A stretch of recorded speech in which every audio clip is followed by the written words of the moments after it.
У місті Прикарпатськ стався випадок, який викликав значне обурення місцевих жителів та резонанс у соцмережах. Троє чоловіків напали на військовослужбовця просто посеред вулиці, завдавши йому численних ударів. Подія відбулася напередодні. У мережі опублікували відео, де видно, як нападники підкрадаються ззаду до військового та починають його бити. Кадри швидко розповсюдили місцеві онлайн-спільноти.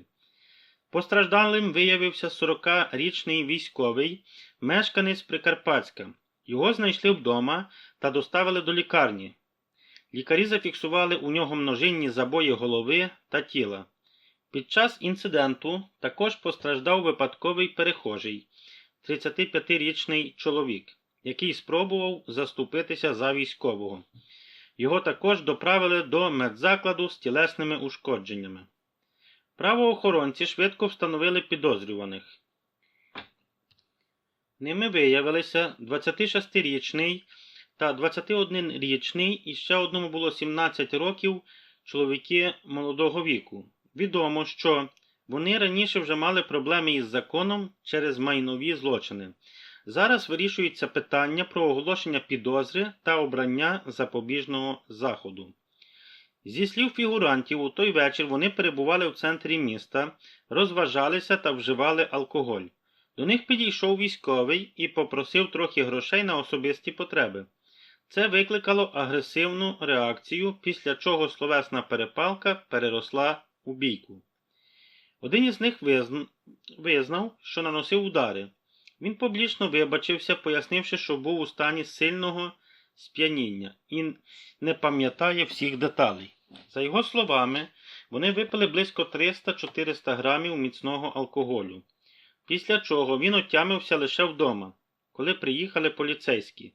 Він стверджує, що шкодує про вчинок і обіцяє не повторювати подібного. Наразі їх затримано, а щодо ще одного фігуранта, то питання вирішується про підозру. Провадження відкрито за статтею про хуліганство, вчинене групою осіб, що передбачає до 4 років позбавлення волі. Цей випадок не єдиний приклад агресії щодо військових. Днями у місті Черкасів стався ще один інцидент, який спричинив хвилю обговорень. Там жертвою став колишній боєць сил спеціальних операцій. На нього напав місцевий кримінальний авторитет. За словами потерпілого, нападник не намагався вести мирну розмову. Він одразу почав його ображати і бити, і вимагати гроші за нібито пошкоджений автомобіль, а потім змусив принизливо стояти та продовжував тиск, стверджуючи, що він має рацію, а він нічого не вартий. Потерпілий розповів, що після кількох хвилин суперечки один із чоловіків почав кричати, ображати та вдарив його. Він звернувся до поліції не одразу, бо хвилювався за безпеку рідних. Коли побачив, що випадок набув розголосу, вирішив діяти, знаючи, що від цих самих осіб раніше потерпали і інші. Передісторія така: почалося з дорожньої ситуації, у яку потрапили батьки потерпілого. На трасі їхній автомобіль опинився в аварійній ситуації через машину на іноземних номерах. Він намагався з'ясувати, хто був за кермом, і написав у соцмережі пост із проханням допомогти знайти цю автівку. З'ясувалося, що автомобілем керував ще один хлопець, який призначив по тому вже йому зустріч. Згодом в мережі з'явилося відео, на якому видно, як невідомі силоміць змушують ветерана щось пояснювати, тиснуть на нього, а потім б'ють.